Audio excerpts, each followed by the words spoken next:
You are looking at Julian's pronunciation guide, where we look at how to pronounce better some of the most mispronounced words in the world, like this other curious word. But how do you say what you're looking for today?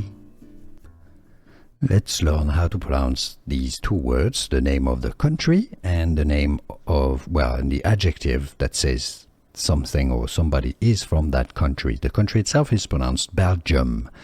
Just replace the GI with a J in the middle. Makes a lot more sense. Belgium. You stress on the bell syllable. Belgium. An M sound at the end. Belgium. Now, the bottom word is the adjective. When you are from Belgium, or somebody's from Belgium, or chocolate is from Belgium, it's pronounced Belgian. So it's exactly the same, but an N sound at the end. Belgian.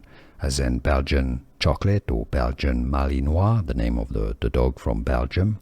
So, the country name is Belgium. By the way, if you want to learn more countries, I've got more videos for you. Belgium, Belgian. Belgium, Belgian. Can you hear the difference? Was this any useful? Let me know in the comments down below.